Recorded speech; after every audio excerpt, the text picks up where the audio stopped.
Era uma vez, há muito tempo, um mundo de fato sem videogames. Como várias coisas distintamente humanas, jogos eletrônicos foram criados de uma combinação de inovação, necessidade e curiosidade. Os primeiros inventores criaram diversões eletrônicas, diversões baratas e simples, que com o tempo se transformariam em algo potente e vivo.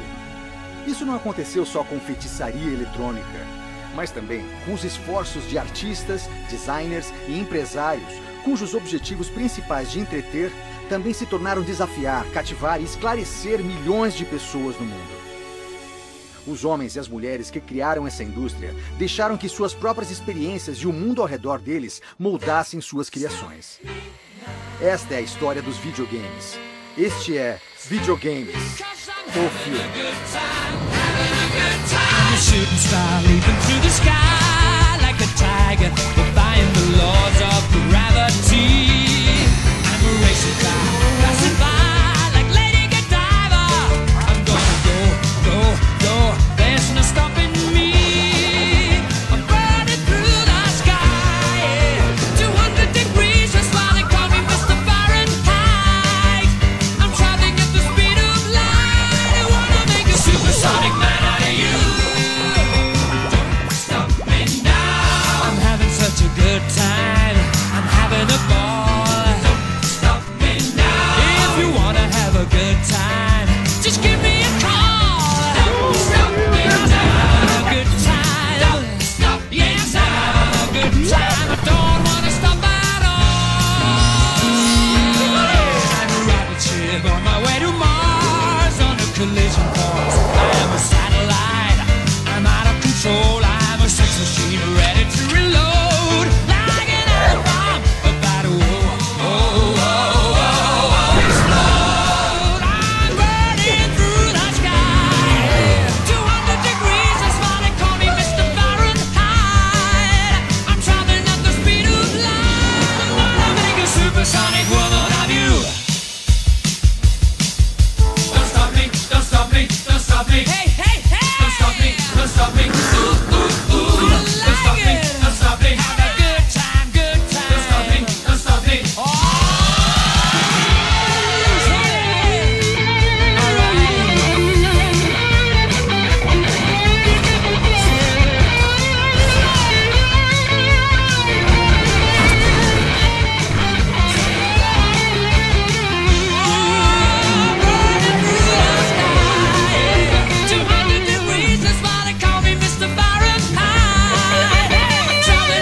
Eu amo videogames porque eu tenho a mesma experiência que eu tenho quando eu assisto um filme que eu amo, ou quando eu leio um livro que captura a minha imaginação.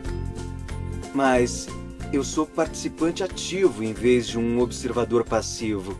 Videogames têm um papel bem interessante a desempenhar no futuro da nossa espécie e estamos começando a descobrir isso só agora.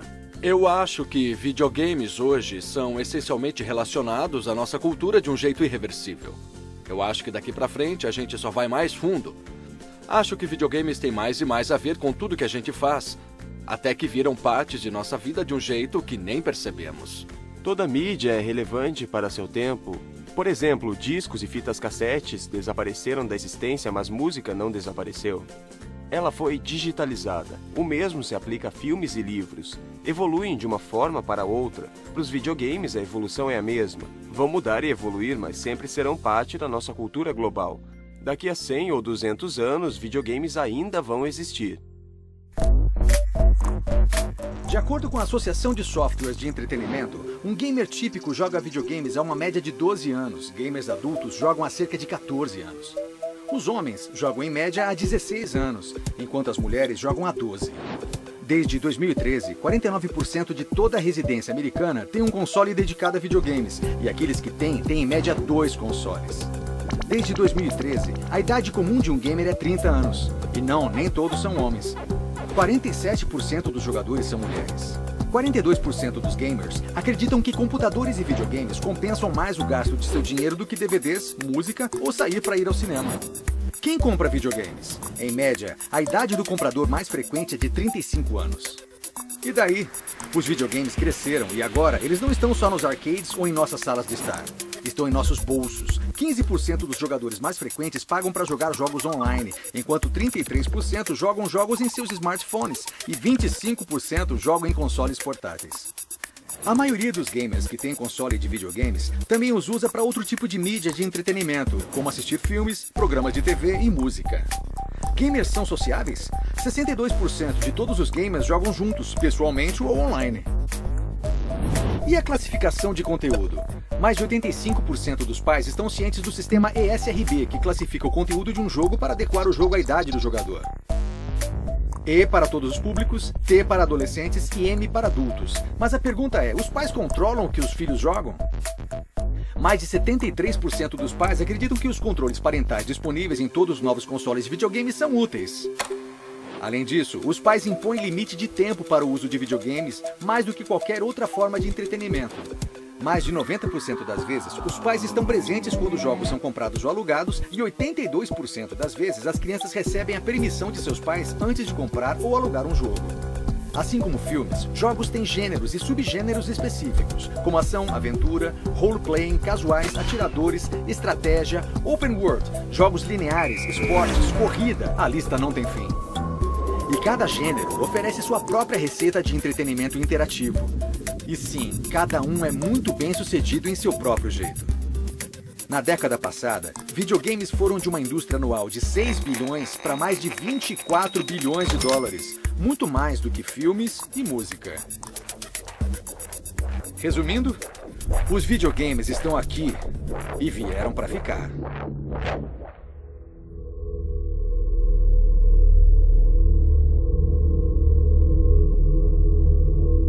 Um pequeno grupo de espíritos determinados, inflados por uma fé inquebrável em sua missão, pode alterar o curso da história. Mahatma Gandhi.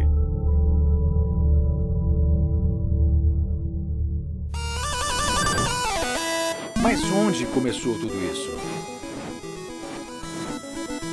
A resposta é, bem, meio complicada.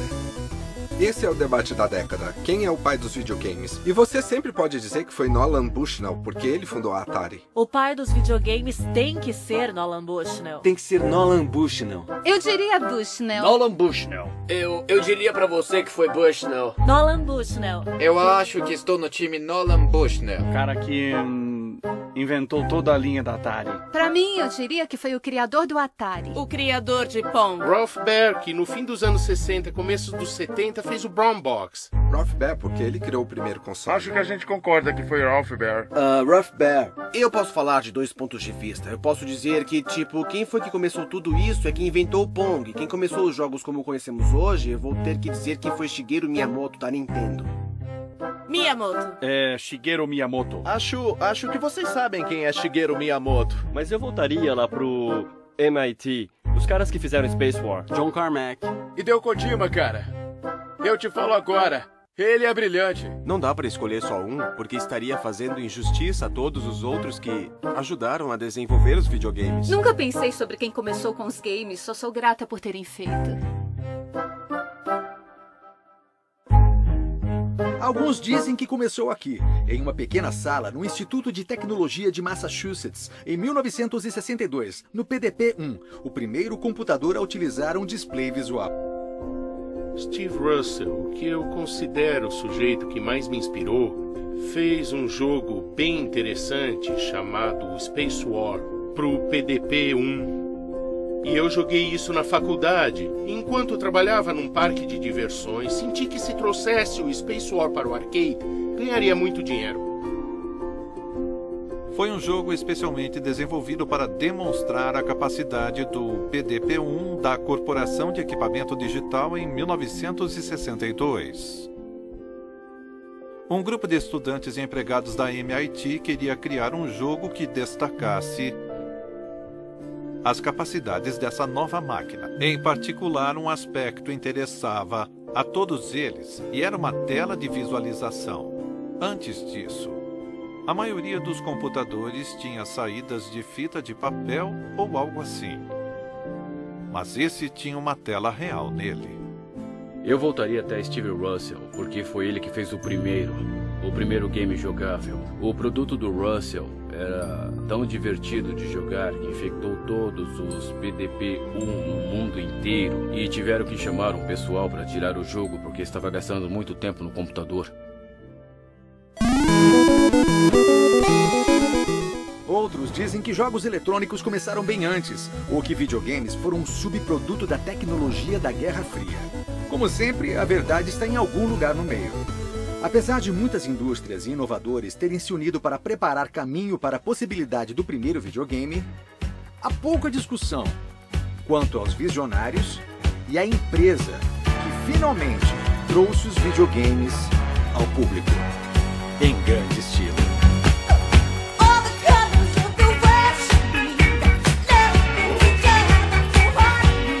Explosão dos videogames.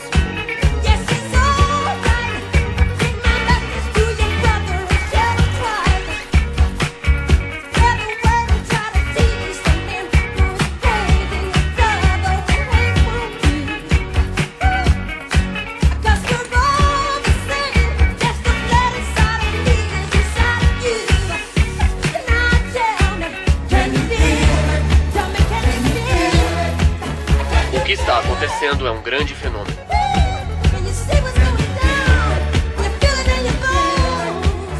Atari, incomparável a qualquer videogame. Verdade, Nolan trouxe a Atari a compreensão do que faz um bom jogo. Ele jogava bastante, os entendia.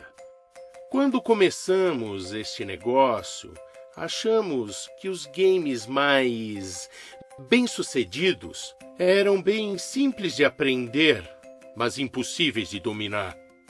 Pong foi meio que um acidente. Foi um que considerávamos muito simples. Mas aí foi incrementado, e tudo foi feito por Al Alcorn.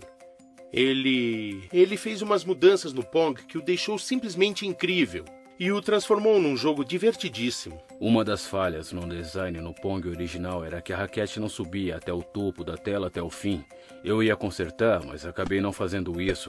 E percebi que essa falha evitaria e não permitiria que dois bons jogadores jogassem para sempre e não teria fim. A invenção da frase videogame se refere a RGB, ou tela em vermelho, verde e azul, ou um aparelho de exibição de vídeo. Vejamos o Pac-Man, por exemplo, o original. Essa é uma imagem bitmap do Pac-Man. Quando aumentada, pixels individuais aparecem como quadrados. Aumentando ainda mais, eles podem ser analisados com suas cores construídas pela configuração de valores para vermelho, verde e azul. Um bitmap corresponde a bit, a uma imagem exibida na tela. Um bitmap é tecnicamente caracterizado pela largura e altura da imagem em pixels, e pelo número de bits por pixel, ou a profundidade de cor que determina o número de cores que o pixel e, por fim, a imagem pode representar. Quanto mais bits, melhor a aparência. Mais bits, no entanto, exigia mais memória, que era escassa nos primeiros dias dos games. Isso resultou em jogos com aparência quadrada e simples. Mas isso não impediu que designers e gamers mergulhassem de cabeça nessa mídia nova e surpreendente.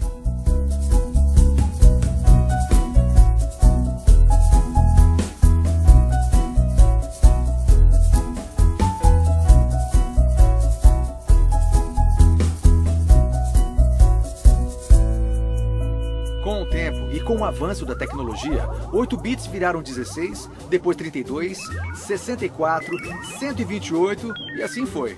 Com cada salto geracional nos gráficos e da chamada fidelidade de imagem, a profundidade da história e imersão nos jogos parecia crescer também.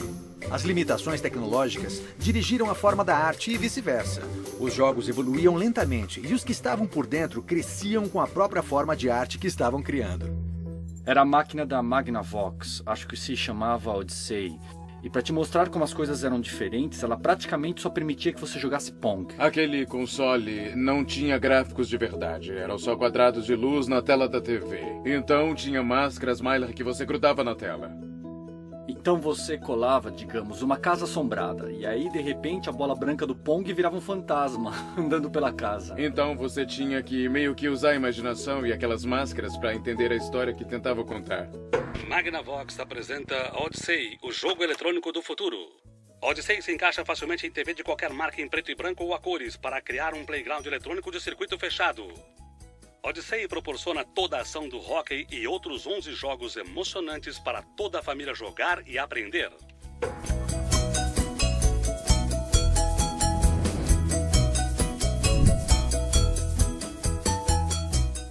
Eu tinha uma amiga muito querida, que era diretora da Atco Records. Ela tinha um console Atari 2600 no escritório.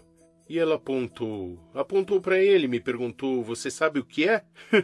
E eu disse, bem, mais ou menos, o que é? E ela me disse, é uma licença para imprimir dinheiro.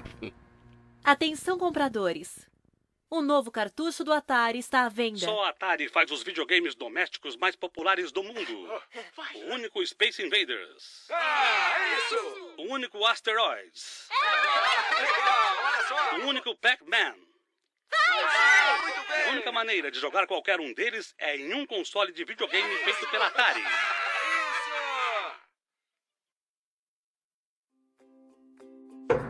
O primeiro jogo que eu me lembro de ter jogado foi o Space Invaders no Atari 2600. Eu tinha uns 6 anos. E eu tava na casa do meu amigo e eu fiquei estarrecido porque era possível manipular uma imagem na televisão. O primeiro console que eu lembro ter jogado foi o Atari 2600. A gente jogava de tudo. Jogamos Donkey Kong, lógico, beisebol. Eu adorava Burger Time. Eu lembro do meu irmão dizendo, nossa, olha esses gráficos. Pitfall era como um país das maravilhas, porque, sabe, tinha tantas cores, você só podia correr, era uma tela horizontal, mas era muito incrível. Você via a mesma tela o tempo todo e dizia, eles colocaram uma cabeça de jacaré dessa vez, ou agora tem um cipó. O fato de ter um subterrâneo no Pitfall me pirou, tipo, nossa, dá pra entrar lá? Eu sabia o suficiente sobre computadores para saber que era um jogo de computador, que era uma simulação de uma invasão alienígena com uma nave na Terra, defendendo ela dessa invasão. E para mim era, sabe, quase como estar lá. Mesmo com aqueles gráficos rudimentares, foi a primeira vez que eu tive controle sobre algo que estava na televisão ou algo em uma tela.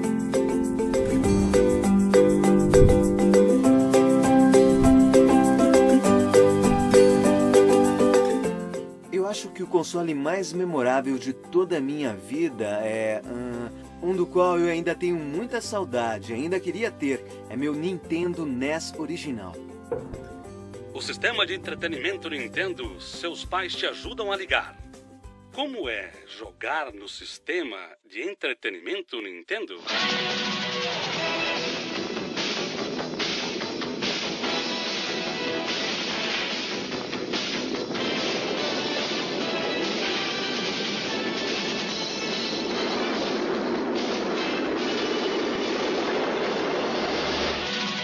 Quando você joga com os maiores sucessos de arcade, está jogando com o poder.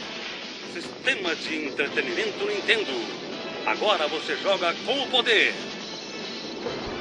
Eu acho que uma das razões para sentirmos saudades das coisas não é necessariamente aquela coisa que a gente fazia, não é aquela música, não é aquele jogo, aquele filme ou aquele livro, é o que estava acontecendo na minha vida naquela época, aconteceu no melhor momento da minha vida. E o NES era, naquela época, um incrível console de videogame. Parece que os videogames melhoraram bem rápido. Antes da minha adolescência, era tudo meio nada com nada e não tinha um visual tão legal quanto os jogos de arcade. Mas quando a Nintendo surgiu, as coisas começaram a melhorar bastante mesmo.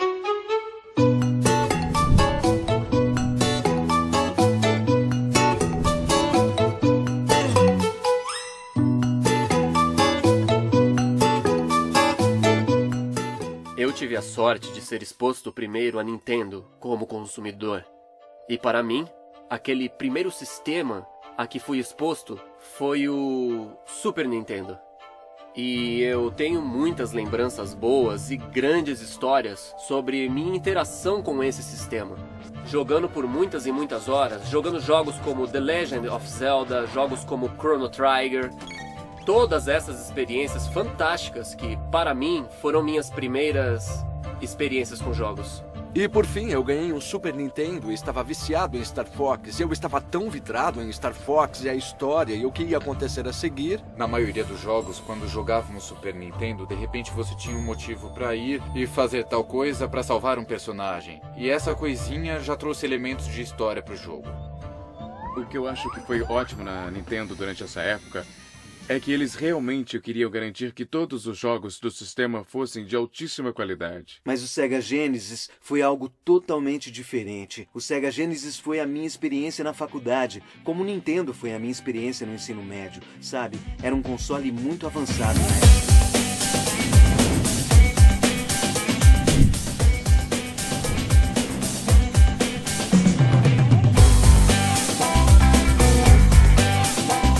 Eu acho que o próximo console que eu comprei foi um PS1. Eu pensei, tá legal, esses jogos estão ficando ridículos, então eu comprei um PlayStation 1.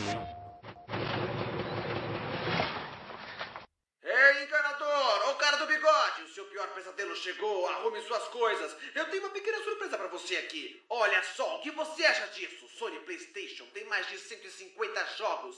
NHL Face-Off 97, Jet Model, Double Number 1, Destruction Derby 2, Crash Bandicoot e a lista é gigante. Eu vou te dar uma amostra grátis. Você não pode parar, vovó. Não pode!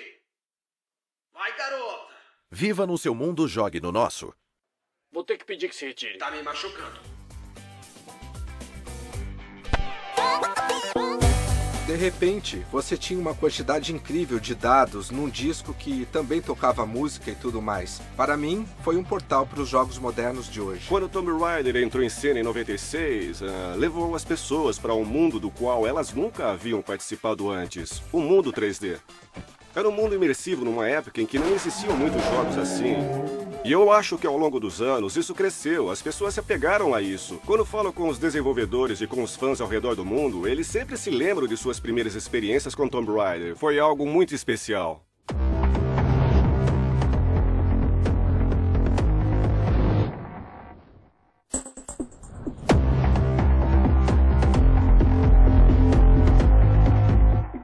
E eu implorei a minha mãe para me dar um console, eu implorei. E foi só quando lançaram o Nintendo 64 que ela finalmente cedeu. Se voltarmos para o PlayStation e o Nintendo 64, você começava a ver 3D pela primeira vez.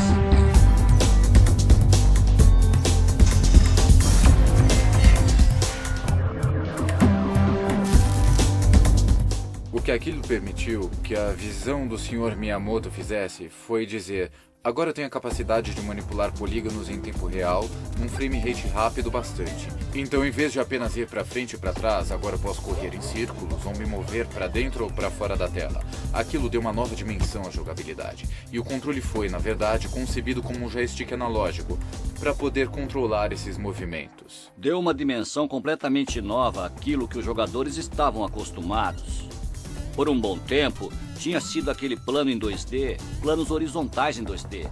Mas conforme evoluiu para 3D, começamos a ver as pessoas brincando. Sabe, que tipo de mecanismos a gente pode criar agora? Com que coisas a gente pode brincar? Que mundo novo é esse dessa nova dimensão? E sabe, foi duro no começo. Sem dúvida havia bons exemplos, mas era difícil. Foi difícil dar aos jogadores esse novo nível de liberdade ao qual eles não estavam acostumados. Então começaram a fazer consoles maiores e melhores, e você podia fazer ambientes mais 3D com um frame rate melhor e mais qualidade sonora. E aí você podia colocar mais polígonos nos gráficos de modo que os personagens ficassem mais realistas.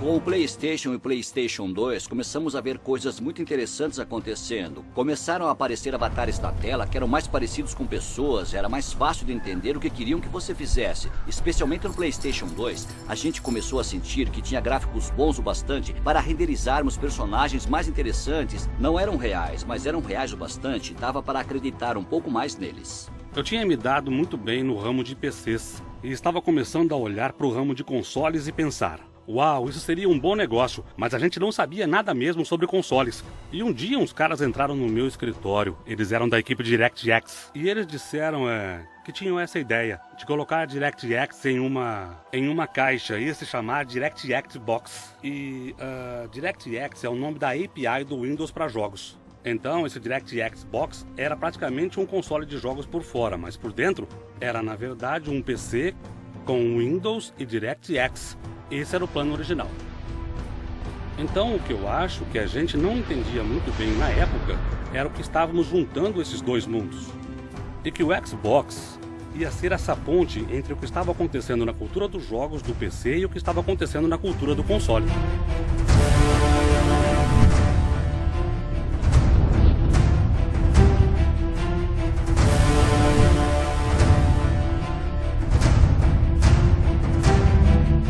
E então, quando chegamos ao PlayStation 3, a gente disse: ok, essa coisa vai nos dar energia o bastante para voltar a revisitar a ideia de contar uma história baseada nos personagens. A gente pode fazer de um jeito que ninguém fez antes.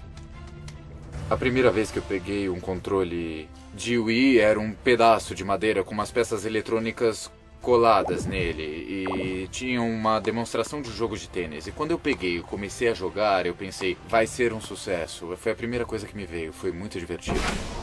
O Xbox 360 é um console espetacular, simplesmente fantástico. Eu absolutamente amo. Eu gosto do PS3 também. Não tô muito interessado, sabe, nas guerras santas sobre qual é o melhor.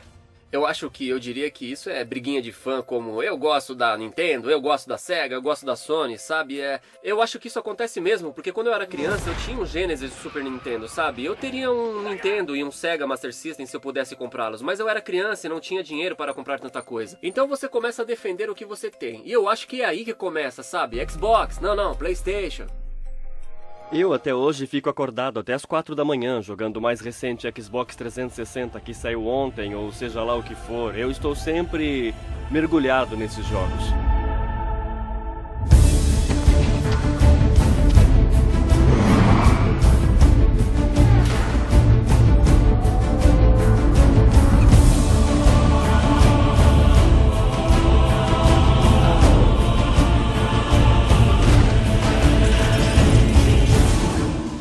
Constantes ondas de mudanças técnicas e artísticas varrendo a indústria e os jogos ficando melhores e maiores, a indústria de videogames começou a se fixar na consciência do público.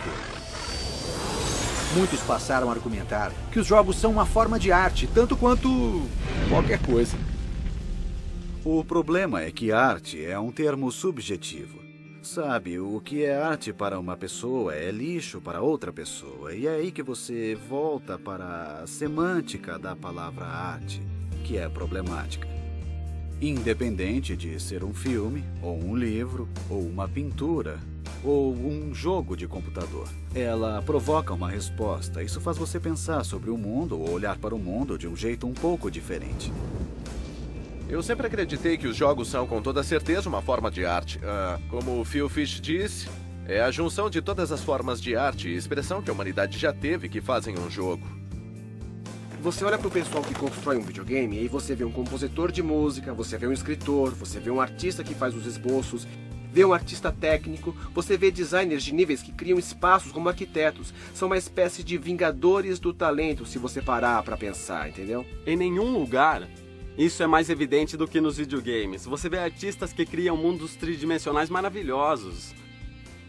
E a tecnologia que permite aos jogadores entrar nesses mundos e que eles sejam os mais reais possíveis é o melhor exemplo da arte e da ciência trabalhando em conjunto.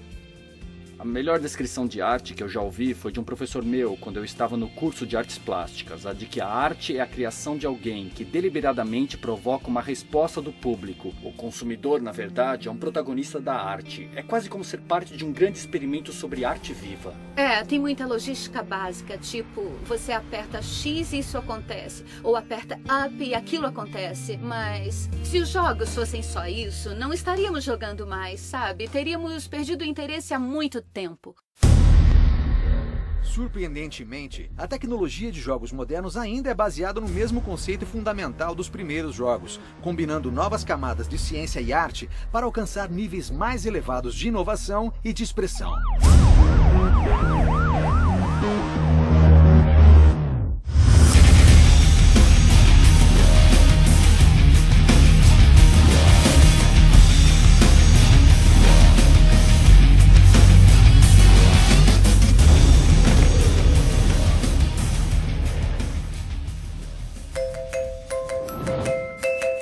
Sistemas de jogos modernos representam não só saltos quânticos em hardware e gráficos, mas também a utilização de processamento de dados paralelos e de memória dentro da nuvem. O que isso tudo significa? Simplesmente que de agora em diante, qualquer um será capaz de jogar qualquer jogo, em qualquer lugar, a qualquer momento, com rapidez e qualidade incríveis. A nuvem é uma coisa de que ouvimos falar muito hoje em dia e tem, na verdade, dois conceitos bem diferentes. O primeiro é o que todos nós entendemos como a nuvem. Sabe, eu tenho uma imagem que eu quero publicar, que eu quero twittar. Isso tudo está sendo carregado para a nuvem e armazenado em discos rígidos. Então pense na versão normal de nuvem como um grande espaço de armazenamento. Existe outra ideia muito grande que é, por que não usar os computadores e a nuvem para dar um poder de computação muito além do que você normalmente compraria para si mesmo? E o que isso significa é que o software que você gostaria de experimentar vai estar rodando lá, então o vídeo ou output do game é entregue diretamente onde você está, em qualquer dispositivo que você estiver. Há mais poder de processamento na nuvem por trás do Xbox One do que todo o poder de processamento que havia no planeta no ano de 1999. Agora somos capazes de colocar cenas na tela que são quase mais do que realistas em alguns aspectos. Mas aí tem o poder da nuvem por trás dessa caixa, que nos permite recorrer a milhares de servidores para ajudar a tornar a caixa que está em sua casa muito mais poderosa do que ela seria por si só. Mas houve um tempo em que o futuro dessa atual mega indústria estava em sério risco. Após um explosivo sucesso financeiro e cultural da primeira geração de videogames, a indústria começou a pensar que era invencível.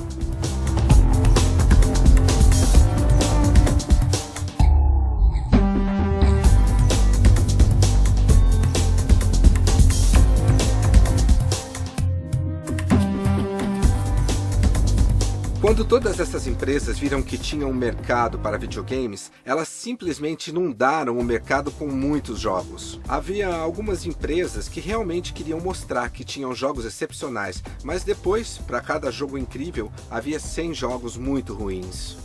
O que aconteceu é que haviam criado grandes expectativas de que no próximo Natal seria ainda melhor do que o anterior. E os consumidores tinham enjoado, estavam cansados de comprar sempre a mesma coisa, com uma experiência pobre de entretenimento. O pessoal começou a produzir jogos num ritmo bem acelerado.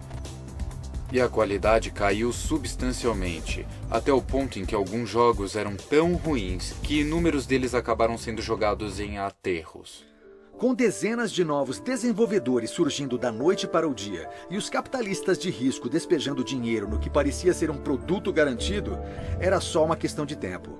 O mercado estava ficando saturado e em 1983, seu destino acabou sendo selado.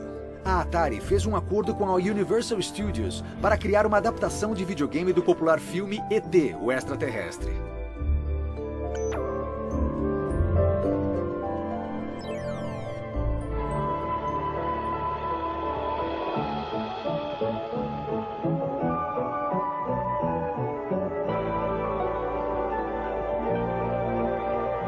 somente da Atari.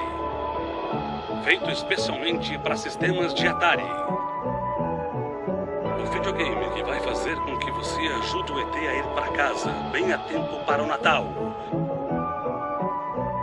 Boas festas. Com apenas 5 semanas para fazer o jogo, a Atari batalhou para lançar um produto abaixo da média. Confiantes demais e ainda eufóricos com o sucesso anterior, no outono de 1982, a Atari despachou milhões de cartuchos ET, apesar da má qualidade. A consequência foi lendária.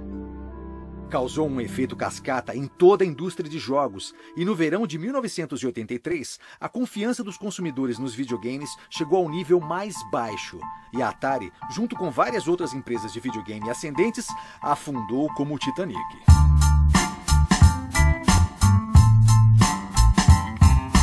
Toneladas de jogos de Atari enterradas. Cidade para Atari, o lixo ET.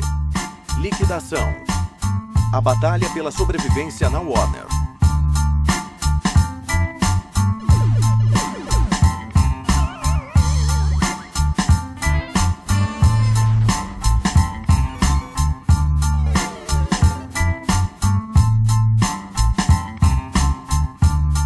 Loja à venda. Desconto de 20% em todos os cartuchos Intellivision.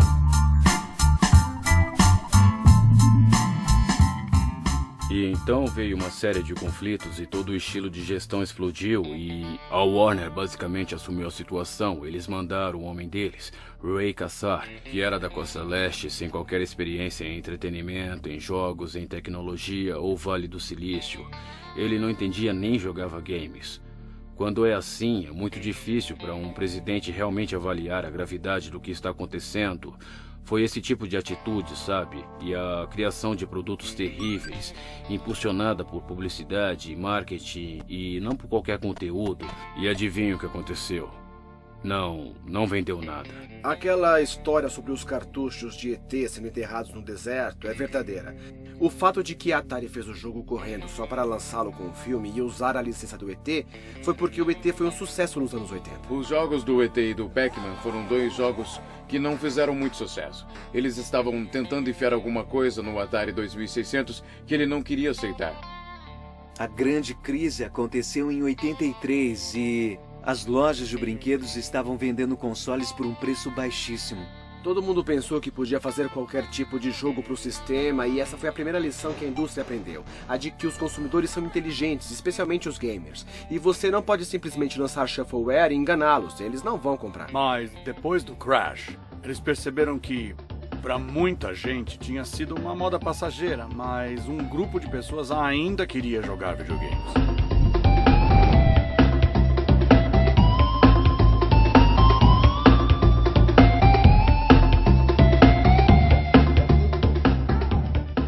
Por alguns anos após a crise, muita gente pensou que os videogames americanos seriam despachados para a seção modismos populares das enciclopédias do século XXI e esquecidos. Aí entra a Nintendo, uma empresa de brinquedos japonesa que entendeu que a popularidade de jogos clássicos como Pac-Man, Donkey Kong e Pitfall provavam que as pessoas gostavam de jogar com um personagem e não apenas uma nave espacial ou um bloco de pixels sem nome. Mesmo com a crueza dos primeiros gráficos de 8 bits, o conceito de imersão e de ser um personagem ainda era muito atraente para o público. E mal sabia o mundo que seu personagem favorito de videogame estava prestes a aparecer.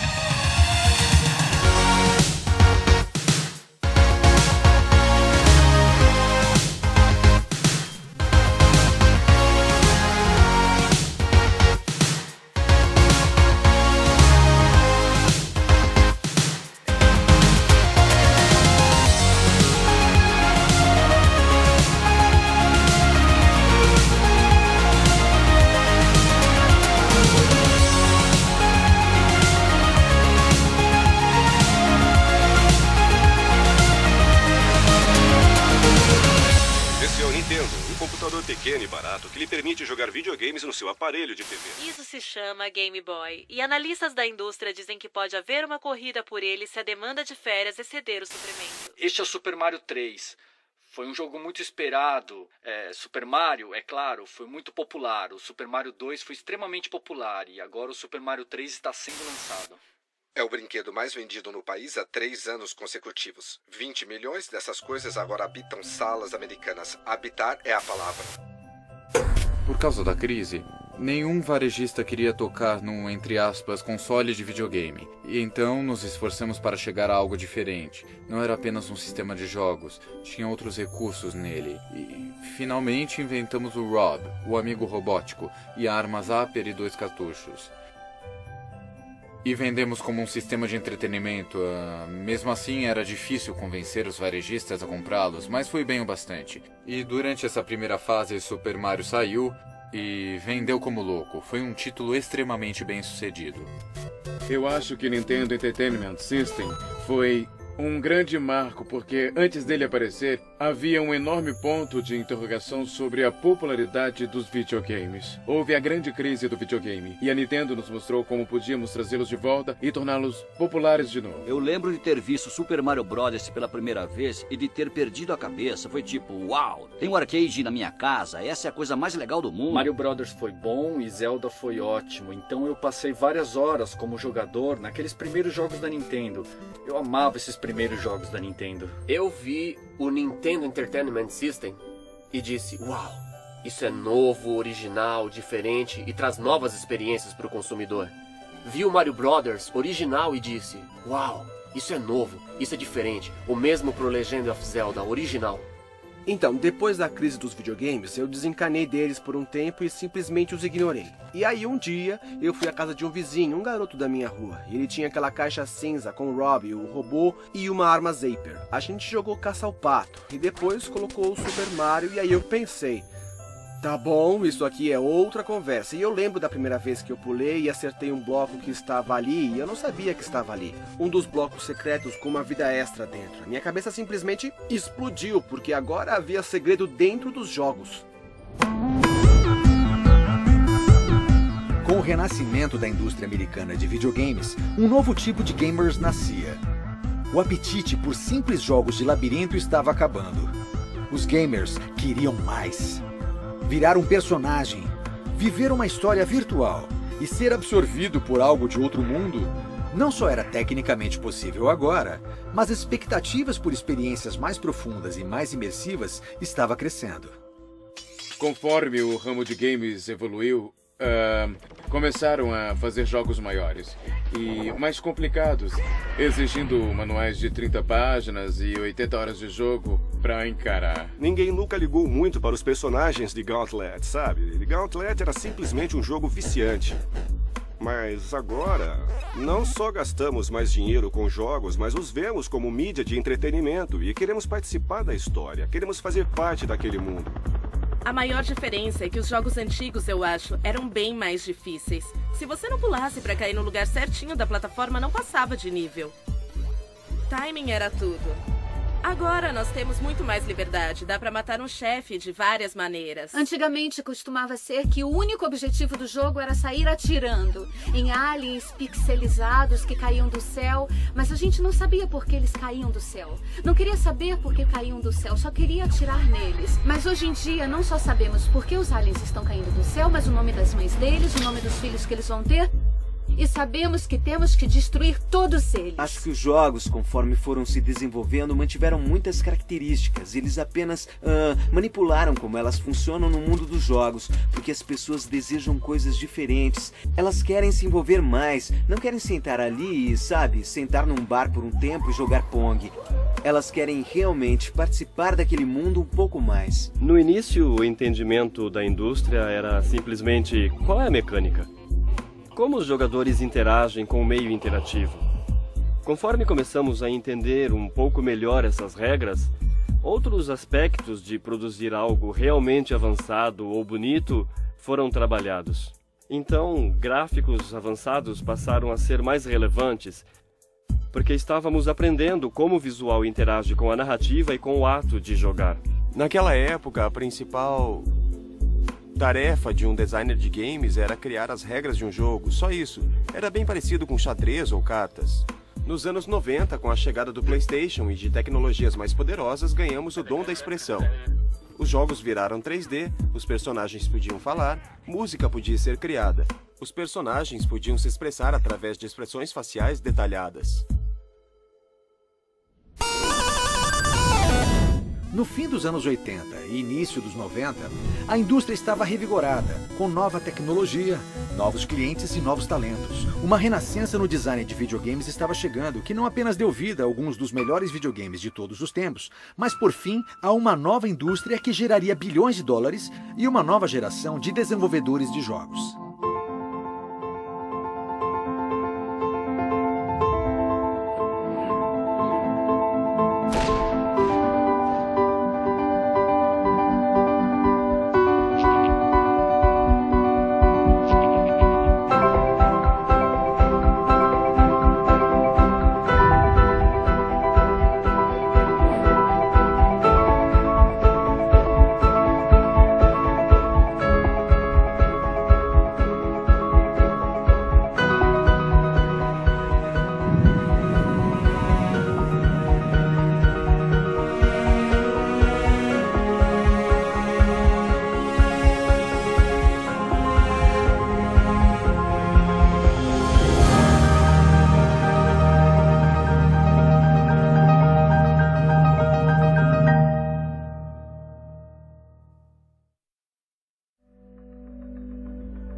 Se sua cultura não gosta de geeks, você está encrencado.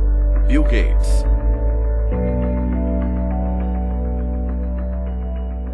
Cultura.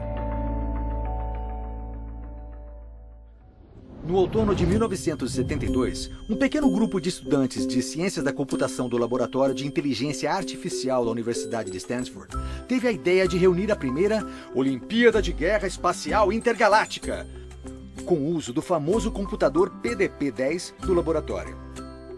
Os concorrentes disputaram na tela de 10 polegadas da máquina, impressionante para a época. 2 eventos foram realizados, um vale-tudo de 5 pessoas e uma competição entre equipes. Na guerra espacial, 5 naves renderizadas de forma distinta, batizadas de Pico Fino, Traseira Redonda, Passarinho, Pico Esquisito e Traseira Reta, batalharam até a morte na arena circular, dominada por uma estrela, cujo empuxo gravitacional as atraía para o centro. Este foi o primeiro torneio de videogame e o início de uma comunidade que, em breve, se transformaria numa cultura. Jogadores querem formar equipe nacional.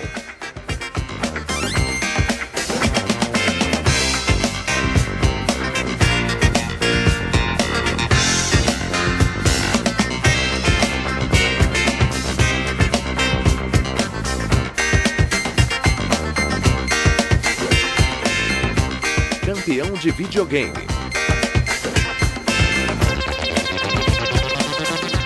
Olimpíada Norte-Americana de Videogame.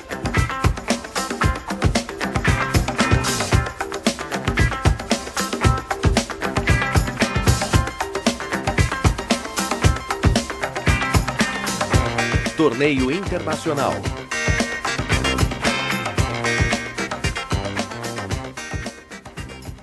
No meu alojamento de faculdade, a gente jogava cabos pela sacada até os computadores de outras pessoas e nós fazíamos uma espécie de competição caseira onde dava para jogar todo tipo de jogo, de tiro à estratégia, qualquer coisa que desse para jogarmos juntos. Era muito legal. Doom caiu como uma bomba nos meus 20 anos. Eu morava numa casa com um bando de nerds com quem jogava Dungeons and Dragons. E quando compramos Doom, montamos uma LAN em casa e passamos uma rede de cabos em cada quarto.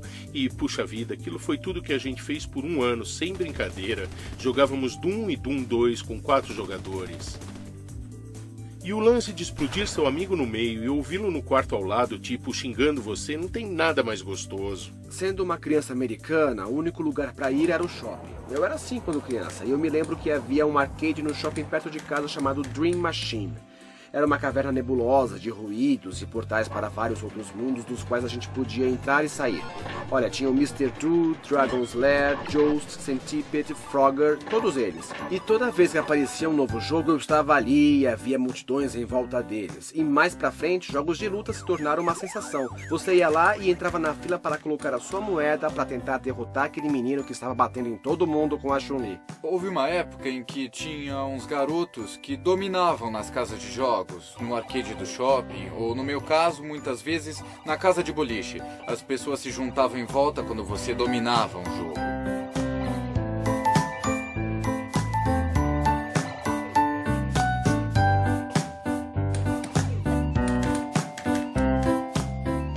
Nascia uma sociedade global. Uma sociedade que agora não apenas joga e se conecta online, mas que também já produziu amizades duradouras, prósperas comunidades e até casamentos. E essa comunidade não existe apenas pelo entretenimento. Gamers não são apenas um dos grupos mais ativos e conectados, eles estão entre os mais leais. De alguma forma, amizades formadas dentro de uma experiência de jogo criam um laço que não se desfaz facilmente.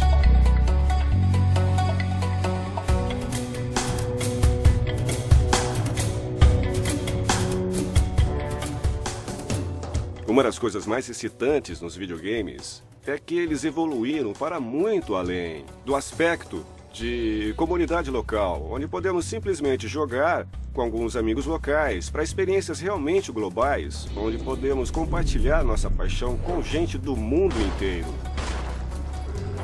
Eu adoro a conectividade. Eu tenho amigos de uma vida inteira que eu conheci online e começamos a jogar juntos e depois acabamos, sabe, nos encontrando para competições ou para sairmos juntos e de fato nos conhecendo de carne e osso. E parece bobo, mas muitas dessas amizades se construíram em cima da experiência conjunta que a gente tem quando está jogando, sabe? Eu acho que é uma coisa especial, é algo mágico. Tem uma coisa que eu vi trabalhando no ramo da internet por todos os anos 90 e começo dos 2000, pessoas que se conhecem online e se apaixonam e às vezes se mudam para outra cidade para tentar viver juntas, sabe? Pessoas que se casam e se conhecem assim. Há um novo tipo de relacionamento humano que não existia 10 ou 15 anos atrás. É uma coisa nova, as pessoas podem se conhecer e se apaixonar e nunca terem se visto no mundo real. Eu nem sei dizer quantas histórias ouvimos sobre pessoas que se conheceram, que se relacionaram, até se casaram por causa do jogo. Pessoas que passaram por algum tipo de doença terrível de lidar, e os videogames as ajudaram a lidar com isso. Eu vejo como a morte de personagens centrais afeta as pessoas e faz com que chorem no jogo. Gente que tatua o logotipo do jogo no corpo, ou casais que se conheceram jogando no Xbox Live e que agora jogam em co-op toda noite. Tem crianças que existem porque seus pais se conheceram no World of Warcraft, sabe? Tipo, os videogames mudaram o curso da evolução humana de alguma forma. Criaram novos rituais de acasalamento e modos de interação social que não existiam. Isso é resultado da internet dos videogames. Então vai ser interessante observar a evolução disso tudo. Os videogames vão se tornar cada vez mais reais e conectar cada vez mais pessoas no mundo inteiro. Eu costumava jogar EverQuest por muito tempo, como a maioria dos jogadores de EverQuest. Conheci um cara na Coreia do Sul, PvPing, e ficamos amigos. Eu acabei indo ao casamento dele 10 anos depois. Nossas famílias são amigas agora, e é fantástico, porque tínhamos a mesma paixão por jogos, tínhamos vários valores e ideais parecidos e compartilhamos muitas experiências online, onde criamos um laço profundo e uma verdadeira amizade. E aquilo virou uma amizade para a vida toda no mundo real. Faz pouco tempo que eu vi alguém falando de um garoto cujos pais morreram num acidente de carro e que ficou sozinho no mundo e sem os videogames para se apoiar. Ele estaria no quarto sofrendo deprimido, mas o mundo de videogames e todos os amigos que ele tinha nesse mundo o apoiaram naquele momento tão doloroso. E o sujeito que observou isso disse: "Vocês não entendem, porque eu sei que ouvem o tempo todo que os videogames violentos são o problema do mundo, etc, etc. Mas o fato é que os games significam muito para as pessoas e eles são amigos se reunindo em volta deles e a criatividade e a imersão que advém disso são de fato muito valiosas e é algo que realmente ensina muito." Eu estava aqui nas escadas e senti um tiro Eu nem consigo descrever, mas eu simplesmente caí na escada porque tive um derrame, como me contaram mais tarde. Acabei ficando no hospital por 9, 10 dias e você sente medo e não sabe onde eu... Sabe, você está triste, sentindo raiva e não sabe o que fazer com ela. E meus amigos começaram a me trazer coisas. Primeiro comida. E depois começaram a me trazer formas de jogar videogames. Trouxeram um Nintendo DS, onde eu joguei Zelda. Tinha um laptop, onde eu jogava... Tinha uma conta do Steam e eu jogava TF2 e Left 4 Dead e Borderlands. E essa foi a minha virada. No hospital, porque eu não tinha mais tanto medo, eu acho, não sentia mais tanta raiva, eu tinha algo pra fazer. Apesar de o derrame ter sido terrível e de eu ter ficado cego do olho direito, é meio louco como não apenas os jogos me ajudaram no hospital, mas também todos que estavam à minha volta dessa indústria. Sabe, de todas as companhias, em todos os formatos. Então, de um jeito muito literal, eu acho que os videogames realmente salvaram a minha vida. O mundo está agora imerso numa revolução artística, social e tecnológica jamais vista antes. Entretenimento interativo é a mais recente expressão e formato de apresentação. Mas quem determinará que histórias serão contadas e como vamos vivê-las no futuro? A resposta é simples.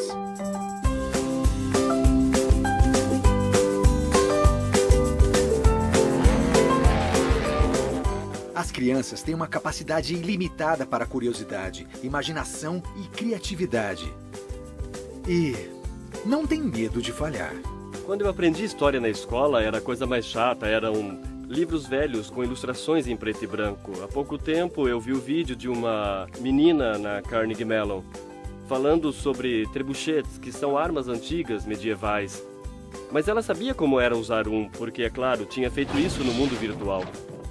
E ouvir uma menina de 6 anos dando uma opinião sobre armas de cerco medievais, em contraste com a minha versão daquilo, que era incrivelmente chata, é uma mudança fundamental na educação através do entretenimento, que pode fazer história e tornar coisas como essas muito mais atraentes. Meu filho tem 12 anos. E é muito mais rápido que eu com isso. Ele é melhor nessas coisas. E isso é porque enquanto a mente dele estava se desenvolvendo, ele teve acesso a mídias interativas muito mais avançadas do que as mídias interativas que eu tive. Isso porque as mídias que eu tive acesso foram as primeiras. Meus pais não tiveram nenhuma mídia interativa enquanto seus cérebros se desenvolviam. Eu acho que videogames proporcionam um espaço para aprendermos a falhar com segurança e sucesso.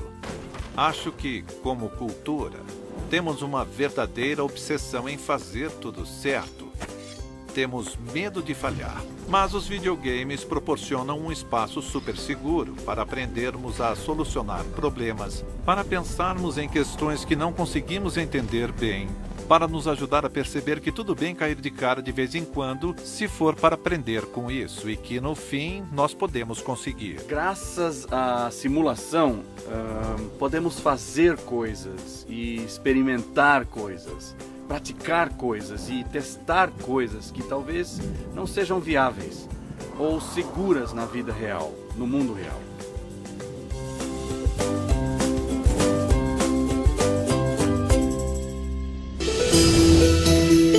Apesar da grande aceitação dos videogames nos anos 80 e no início dos anos 90, no fim dos anos 90, o termo gamer ainda parecia ser primo próximo de geek ou nerd. Se você fosse um gamer sério e dedicado, era considerado parte de uma estranha subcultura. Mas os ventos da mudança estavam soprando, e essa percepção logo mudaria. Ser um gamer, logo, estaria na moda. I can feel it burn. We're taking over. We're taking over. Now I try to lead them. Will they ever learn? We're taking over. We're taking over. Every time I'm breathing, I can feel it burn. We're taking over. We're taking over. Now I try to lead them. Will they ever learn? We're taking over. We're taking over.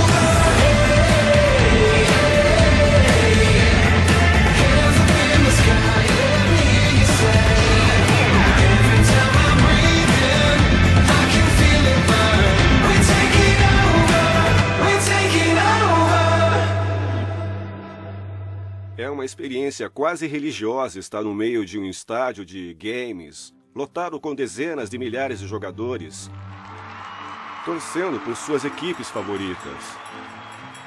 É incrível de se ver, porque é fácil duvidar que esse tipo de paixão se manifeste no ambiente físico e que as pessoas pagam centenas de dólares, viajam muitos quilômetros para vir a esses eventos, para ver gente jogar videogames. E elas fazem isso e adoram. Eu sempre fiquei meio frustrado com a ideia de nerdice dos videogames e coisas assim. A minha carreira é fazer videogames que parecem sucessos de bilheteria e não, sabe, games de segunda linha. E ter a coragem de me colocar diante de uma câmera, vestir uma camiseta limpa e mudar essa percepção também, esclarecer sobre games de uma forma geral e também esclarecer sobre a carreira. Então, ao longo da minha carreira de mais de 20 anos no ramo, sempre esperei que existissem garotos por aí que vissem um jogador de futebol ou um astronauta e pensassem, isso é legal, mas talvez videogames, talvez seja isso que eu queira fazer de verdade. E tem muita gente que me manda mensagens de texto ou e-mail e estão infelizes porque são sozinhas, não encontraram seu grupo de amigos ainda. E eu acho que essa é a minha missão, conectar pessoas, deixá-las felizes e dar amigos a elas. Porque eu nunca tive isso quando criança, eu nunca tive meu grupo nerd. Eu acho que foi assim que as comunidades começaram, simplesmente por conseguirmos achar pessoas com os mesmos interesses. Quando você é criança, só pode jogar com o seu vizinho, mas agora somos adultos e temos condições de procurar e de nos conectar com mais gente. É claramente uma cultura onde todos se divertem, todo mundo tem um sorriso no rosto. Eles estão vivendo a vida de uma forma muito poderosa. O pensamento de que, computadores são para geeks e videogames são para geeks, isso morreu. Está morto. Quem não tem Facebook hoje? Angry Birds. As pessoas quase não pensam nele como videogame. As pessoas não pensam, fica meio indistinto o que é videogame e o que não é. O Facebook não é um videogame? Eu acho que até é. Porque é interativo como um videogame e dá para se fazer coisas nele. O mundo está muito diferente agora. E eu acho que é porque nós, que crescemos isolados, menosprezados e tratados como se fôssemos radioativos pela cultura predominante, criamos nossa própria cultura e conquistamos as coisas que amamos. Conquistamos os videogames, conquistamos a tecnologia, conquistamos a engenharia e construímos nosso próprio mundo com essas coisas. E esse mundo é tão incrível que a cultura predominante, que zombava de nós quando éramos crianças por amarmos essa cultura fantástica, não pode negá-lo, nem evitar de ser seduzida por ele.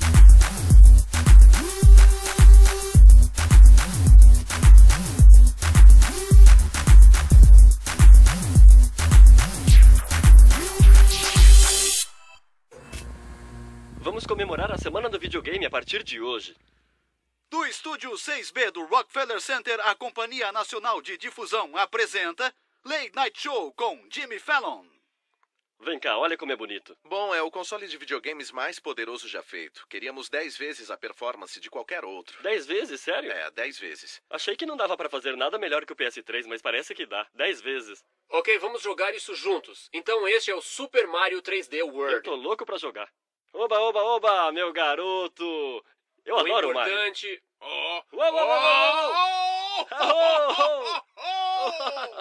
Fiquei suando com esse videogame. Senhoras e senhores, eis um ator profissional lendo a fala "Sou eu, Mario", de um jeito muito dramático. Sou eu. Mario. Oi, aqui é o Conan O'Brien. Mais uma vez, eu não sei nada sobre videogames. E foi por isso que resolvi comentá-los. Dê uma volta com ela. Ai, meu Deus. Eu nunca lambi um controle antes.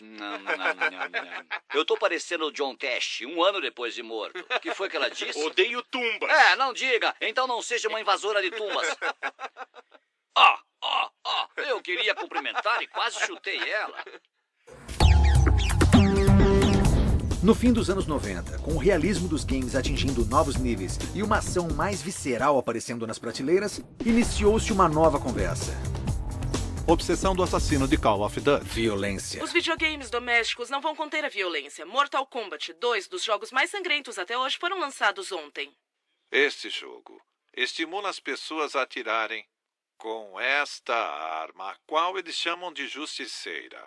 Crianças que jogam videogames com muita frequência são mais propensos à violência. Esta é a descoberta de um novo estudo da Universidade de Tohoku, no Japão. Não havia qualquer classificação neste jogo quando ele foi lançado. Tem conteúdo com muita informação racista, sexista e também promove modelos de violência. Recomendações sobre armas após uma série de reuniões. A última foi com jogadores de videogames que disseram: não nos culpem.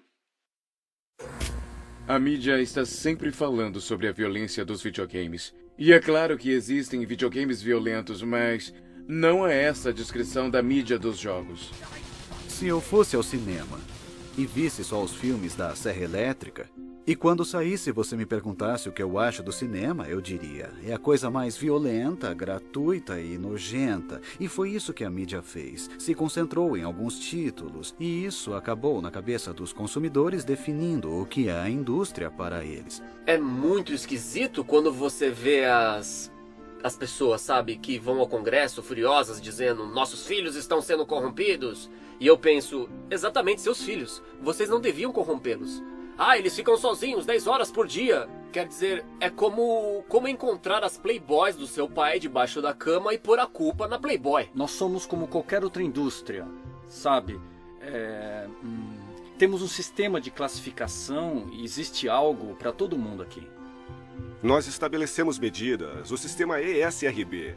É nosso parâmetro. Temos o cuidado de fazer nossos jogos segundo a classificação. Isso é verificado constantemente. O que eu acho interessante é que nos jogos temos um sistema de classificação ainda melhor do que o cinema. Mas ainda existe esse equívoco generalizado de que todos os jogos são como o grande Tiff Alto. As pessoas gostam de estabelecer ligações causais e dizer que videogames causam violência. É o mesmo que dizer: bom, vamos ver, há mais crimes durante o verão, e no verão vende-se mais sorvete, portanto o sorvete causa criminalidade. Bom, não é assim que funciona uma pesquisa científica legítima. A violência faz parte da natureza humana e, até onde eu sei, Caim não espancou Abel com um Game Boy.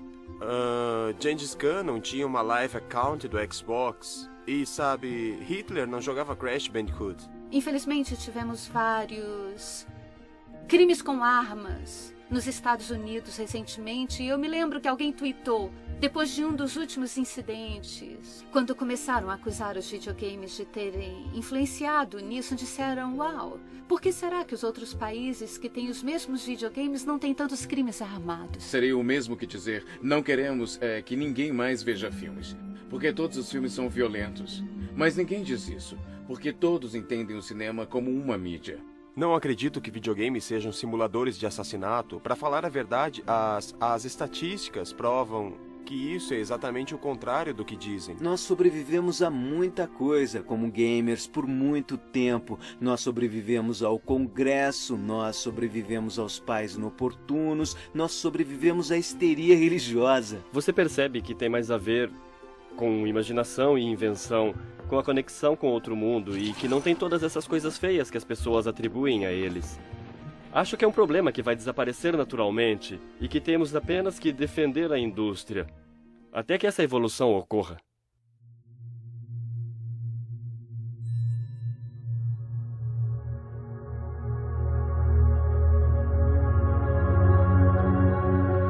Não existe emoção igual àquela sentida pelo inventor quando ele vê sua invenção se revelar um sucesso. Essas emoções fazem um homem esquecer o alimento, o sono, os amigos, o amor, tudo. Nikola Tesla. Criação.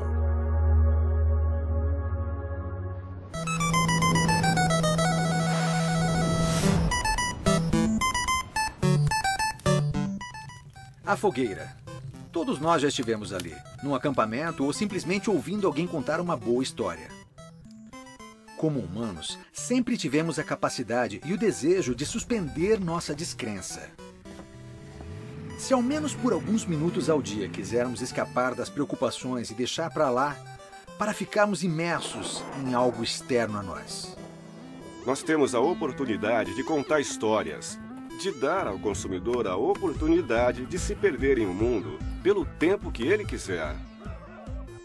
Temos as realidades da vida todos os dias, seja a economia ou a sobrevivência ou arranjar emprego e ganhar dinheiro, mas nós temos uma mídia na qual podemos nos perder. A vida diária nem sempre é tão emocionante. E se no fim do dia você pode ligar um tablet, um PC, um console e simplesmente escapar para outro mundo, eu acho uma coisa maravilhosa, que permite que você literalmente viva um sonho. A narrativa hoje nos jogos é tão boa quanto nos filmes, é tão boa quanto ler um bom livro. Com a ressurreição e a renascença da indústria no fim dos anos 90 e começo dos 2000, os games iniciaram mais um passo evolucionário. A história.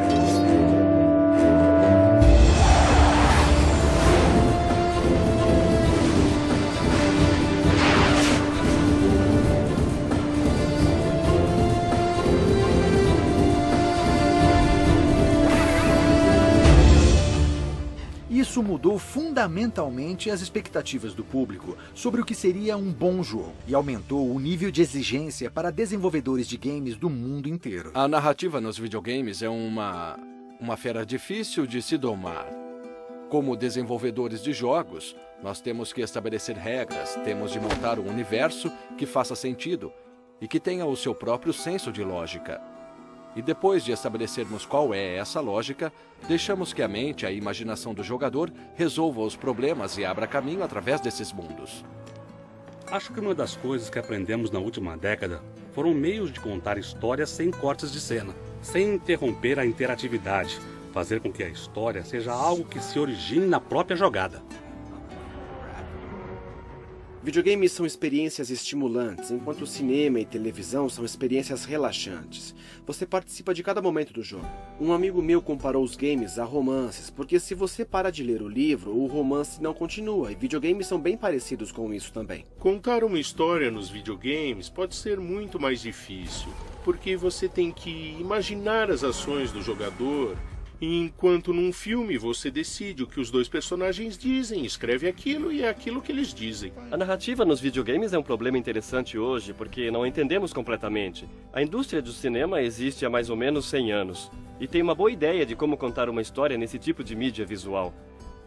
E a indústria dos jogos ainda não tem todas essas regras. Ler um livro ou assistir a um filme é completamente passivo. Você deixa que o narrador lhe passe sua visão de mundo ou aquilo que ele quer transmitir. E você ouve, ela vai se revelando aos poucos. Você não afeta. Nos games, a jornada é a recompensa, mais do que o final ou o resultado. Essa é a nossa rotina. Dia e noite. Tudo o que fazemos é sobreviver. Nunca tem fim.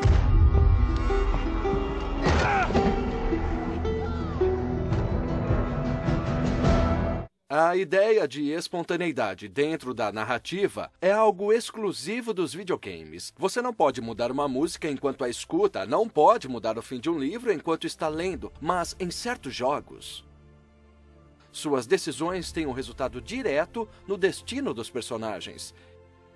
E isso é único e é demais, acho que é isso que as pessoas respondem. Já imaginou se você estivesse refilmando Guerra nas Estrelas e estivesse em O Império Contra-Ataca e o Vader te dissesse, junte-se a mim, e você dissesse, tá bom.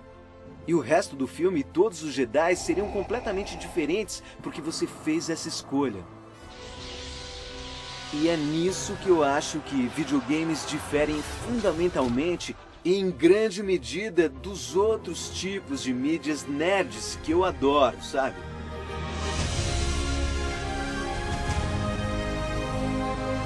Quem vive, quem morre. Eu entendi. Nós temos que escolher. Atenção! Lá vai ele! Abaixem as armas.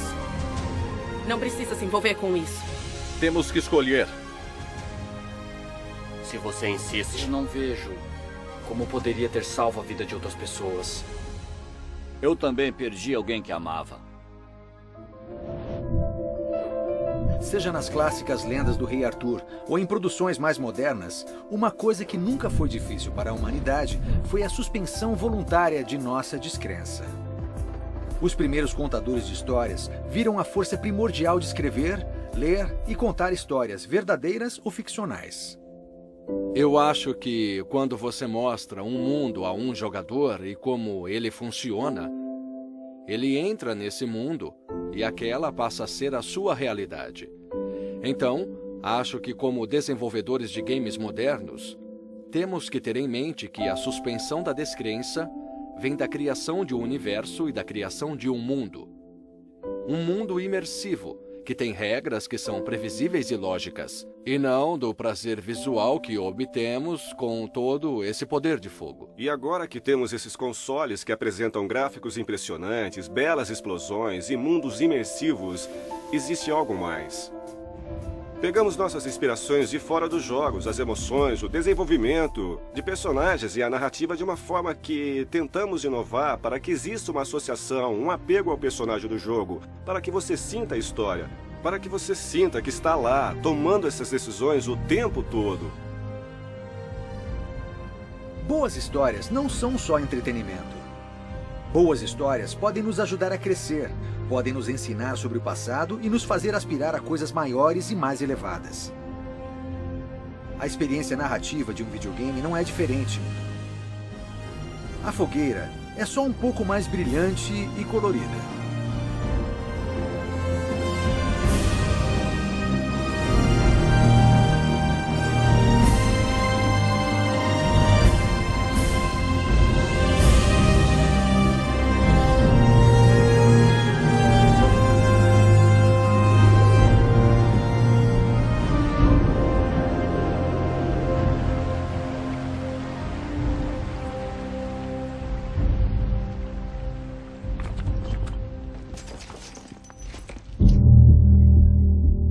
Muita coisa precisa estar em sincronia para que dê certo.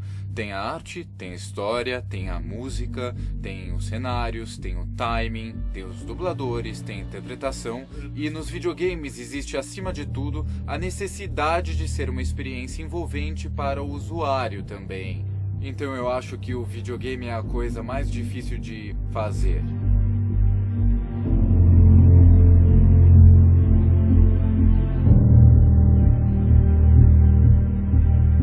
Se você quer emoção, precisa de um rosto humano. E no mundo dos filmes é a coisa mais fácil de se obter. É só apontar a câmera para alguém e você tem aquilo na mesma hora. Mas no mundo dos games, você tem um investimento de milhões de dólares em tecnologia antes de ver qualquer coisa parecida com o rosto humano. Eu acho que a parte mais excitante nessa indústria é que estamos sempre investindo e sendo ousados quanto ao desafio da invenção. E inventar é difícil, porque se você já soubesse o que vai ser, não precisaria inventar, porque já existiria, não é? Então sempre que temos, seja uma ideia de design, ou alguma coisa de estilo, ou sei lá, algo relacionado à história, nós meio que dependemos dessa confiança de que nós teremos inspiração, de que teremos revelação. Aí começa a fase dos protótipos, então fazemos um monte de protótipos e começamos a tentar entender. Ei, essas ideias que nós tivemos são boas mesmo quando colocadas no ambiente interativo? Eu acho que no estágio alfa você espera ver a diversão.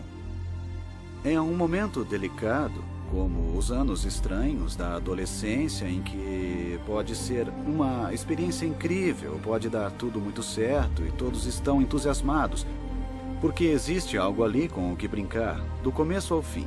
Mas tem elementos estranhos, tipo, um monte de gente chega pra você e aponta suas esquisitices, seus dentes tortos, sua sobrancelha maluca e tudo mais. Você espera que... Tudo bem, eu estou vendo, eu entendo.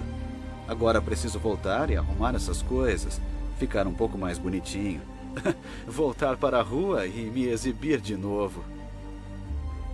Você começa a juntar todos os recursos.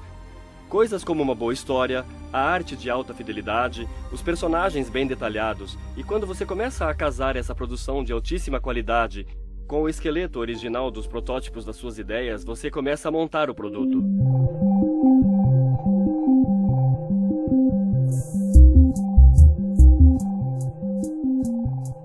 E aí, o trabalho de sair de alfa para beta é, em linhas gerais, uma lista de coisas que precisamos checar e ver se estão funcionando direito.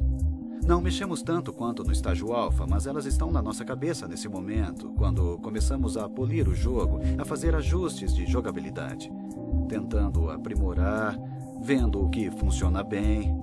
E talvez obtendo mais recursos e tempo para desenvolver e separar as coisas que não estão funcionando tão bem.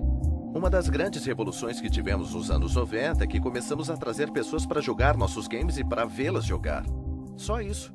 Mas transformou nossa forma de fazer jogos. Até então, nós praticamente fazíamos o jogo para nós mesmos, então se a gente achasse divertido, estava bom.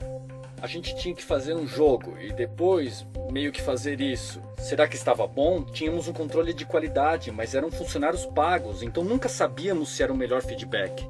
Mas agora temos o teste beta e a oportunidade de falar com os fãs.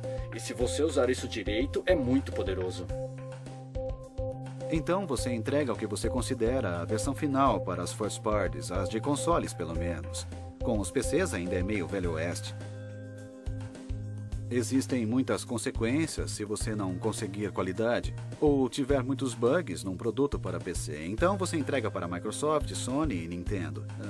E espera, espera e espera.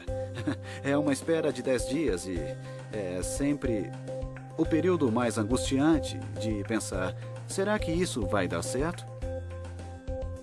Então, recebemos aquele telefonema ou e-mail, talvez 10 dias depois, e aí, ei, está bom. E aí começamos a comemorar. Ou vocês têm tais problemas críticos e tais problemas menores e precisam corrigir todos esses problemas e reenviar. E aí, é aí que vai para as ruas. As pessoas adoram ou odeiam. Na maioria das vezes, os dois. Sempre existe os dois extremos, por melhor que seja o jogo. E você tem que aguentar as pancadas, deixar que as pessoas deem sua opinião.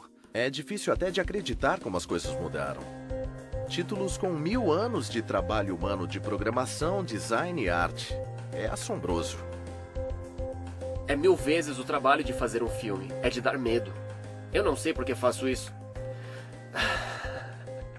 A evolução das grandes histórias nos videogames não poderia ter vindo em melhor momento. É como se a tecnologia estivesse pronta para a ocasião exatamente na hora certa. Da virada do século até agora, os games nunca foram tão bons de se ver, de sentir ou de jogar. E aí entra a próxima geração.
É engraçado porque em muito pouco tempo a indústria se reinventa ou pensamos num jeito novo de levar a experiência até os jogadores, ou aparece uma nova peça de hardware, ou alguma nova tecnologia, alguma nova interface. Sempre tem um desafio novo.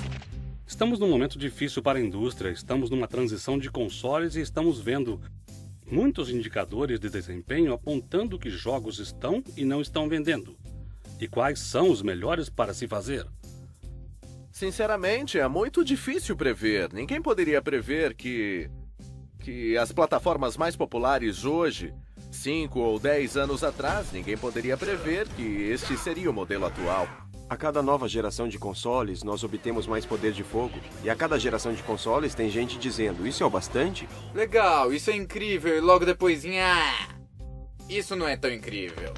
Eu preciso de outra coisa incrível, sabe? Porque já estamos mal acostumados com isso. A mídia cresceu muito comparado ao início.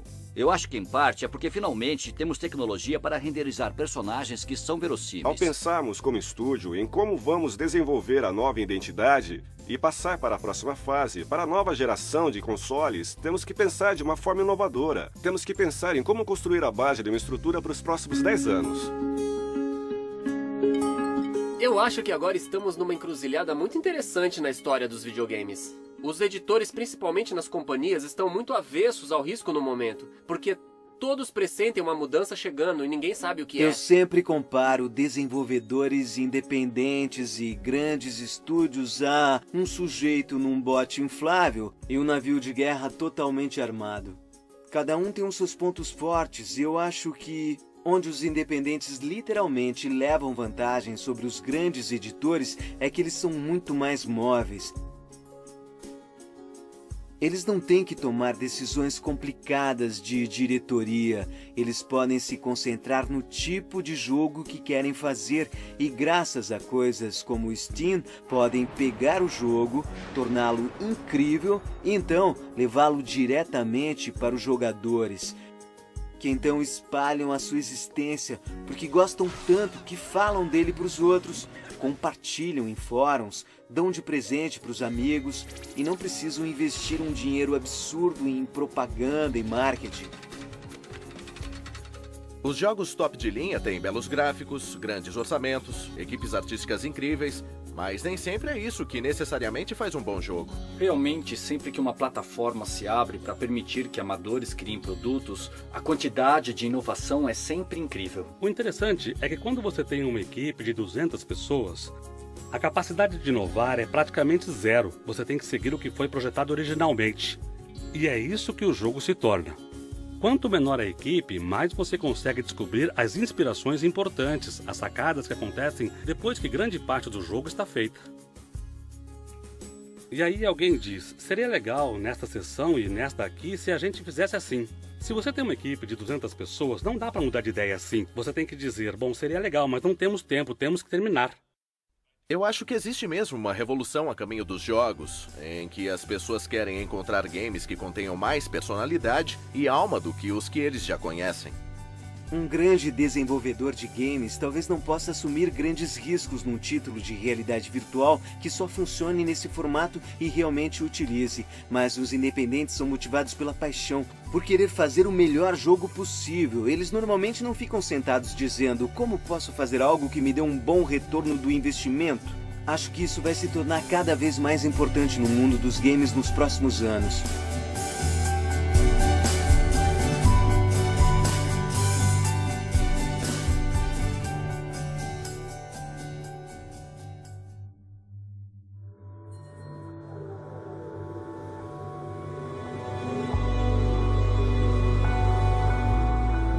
Mudar é a lei da vida. Aqueles que olham só para o passado ou para o presente, certamente não veem o futuro. John Kennedy. Futuro.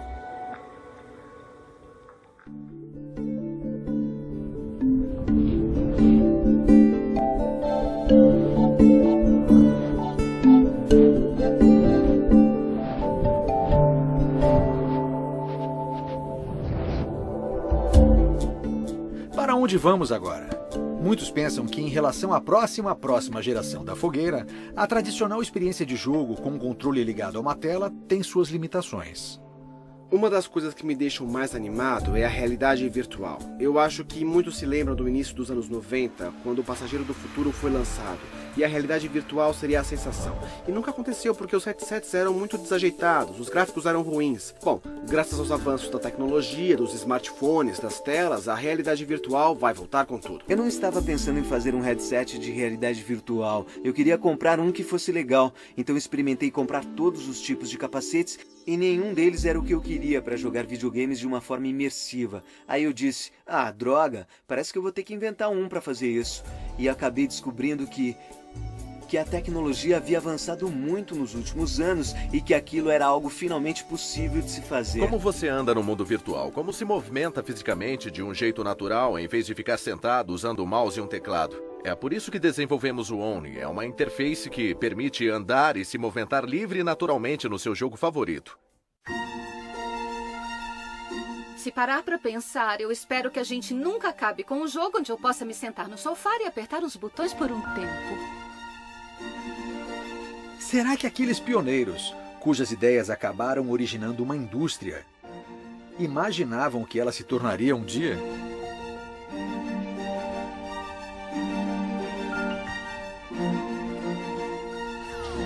Seria estranho para eles?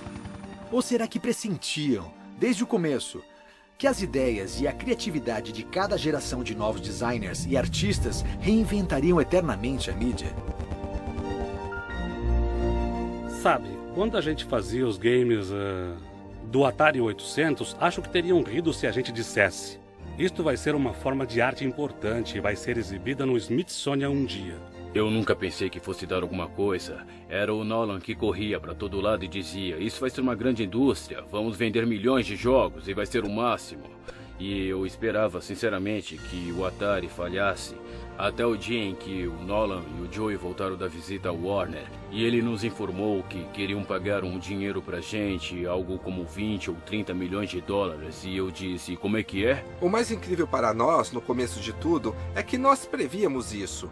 Nós realmente esperávamos o dia em que os videogames fossem como filmes interativos, que se parecessem com filmes interativos, e nós chegamos lá. O espírito de curiosidade e invenção que existia na criação dessa indústria continua sendo a sua força impulsora.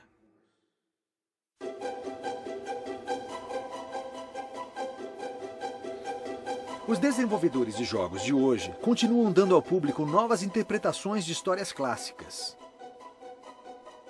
O que começou como um único pixel, agora redefiniu o modo de contar histórias para o século XXI e além.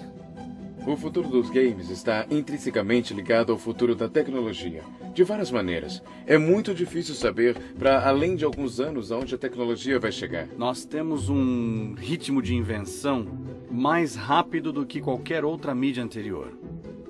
Eu acho que os videogames nos próximos 30 ou 40 anos vão ser incríveis, onde você não vai distinguir a fantasia da realidade e vai poder viver o sonho que sempre quis viver. Existe muita gente inteligente ficando mais inteligente graças a tudo isso.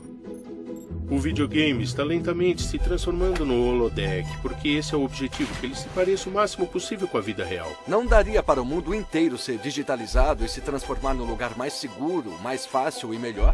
Posso sentir que estamos chegando lá. E chegando rápido. O que são as características inexplicáveis que tornam a vida real importante? Eu acho que é isso que os videogames vão começar a questionar nos próximos 20 anos. O tamanho e o escopo da indústria moderna dos videogames podem estar muito além das maiores expectativas dos homens que a começaram. Mas os games continuarão a ser criados como sempre foram, se alimentando da história, da cultura, da imaginação e da tecnologia, para oferecer histórias e experiências que encantarão e desafiarão as gerações futuras, seja qual for a forma que eles assumirem. Acho que é por isso que tantos nerds jogam videogame, porque é difícil pra gente. A gente não se encaixa muito bem. Mas no videogame, a gente sempre se encaixa. Sempre. Apesar de fazer jogos todos os dias, apesar de jogar games incompletos durante anos antes de ficarem perfeitos e de chegarem às prateleiras, e de haver tantos problemas envolvidos nisso, eu ainda consigo me transportar, voltar a ser aquele garotinho enrolado num cobertor, acordado até muito tarde diante de uma televisão, obcecado.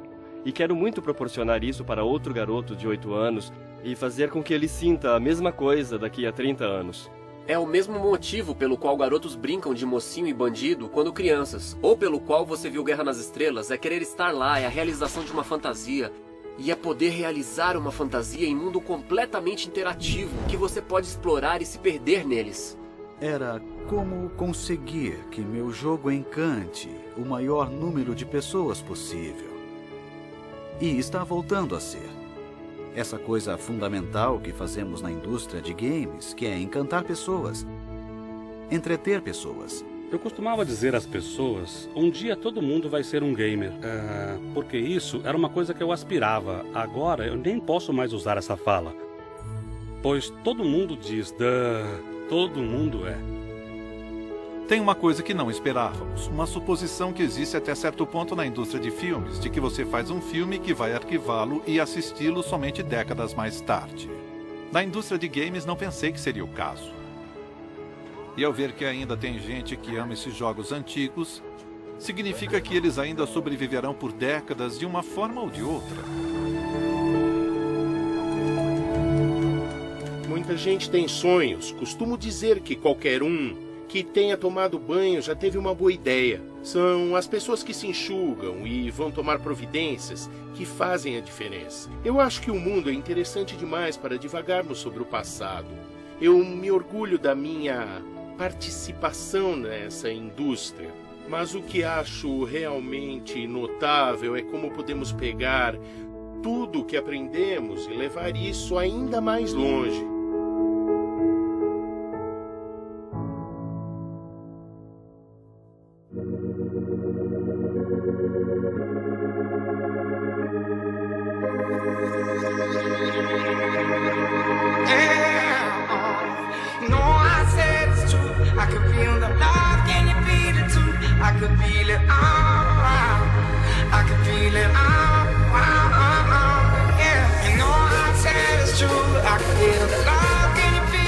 Obrigada, Malha.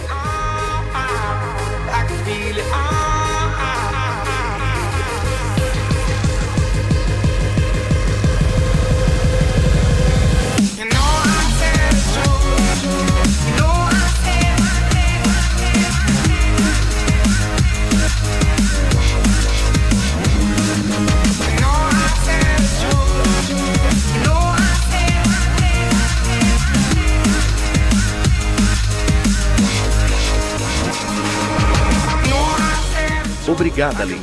Você é o herói de Hyrule. Você salvou Hyrule e é um verdadeiro herói. E a Master Sword adormece de novo, para sempre.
Ainda me lembro de algumas músicas. Acho que minha lembrança favorita dos videogames é da primeira vez que joguei Pong Adventures. Aquele das naves e também o outro, com coisa de motocicletas. Burger Time. Eu adorei Burger Time. Ah, Crystal Castles. Ghost Goblins. Eu fechava os olhos e via blocos de Tetris caindo, e foi aí que soube que Tetris seria meu jogo favorito de todos os tempos. E os elevadores? Isso é uma coisa que sempre uniu a minha família. É o assunto comum em volta da mesa, então isso esculpiu e moldou a minha vida naquilo que ela é hoje. A minha mulher parece minha mãe. Quando se trata de videogames, ela tenta regular o tempo que eu jogo. O primeiro jogo que eu me lembro de ter jogado foi Pitfall, do Atari 2600. Dali para frente, ele teve um lugar especial no meu coração como gamer. E também o Atari tinha tantos problemas, tipo, se pegasse poeira, você tinha que assoprar os cartuchos, sacudir os jogos. Era muito legal, Com licença, moça. Sendo engenheiro, acho que esse lugar precisa de mais escoras. Uma das minhas lembranças favoritas foi do meu primeiro ano que assinei Extra Life. Nesse primeiro ano, arrecadei $1000 para o hospital infantil da minha escolha e tive muito orgulho de ser gamer. Obrigado. Durante um tempo, joguei Retorno ao Castelo Wolfenstein e conheci ótimas pessoas na época. Algumas das quais ainda considero amigos, apesar de nunca termos os visto na vida real. A única vez que eu tive a chance de... Aonde quer que a indústria nos leve a seguir, eu estarei sempre lá para curtir. Gamer para sempre. Gente que se mata nas lojas de brinquedos para pegar aquele jogo do Nintendo 64. E eu sou uma dessas pessoas.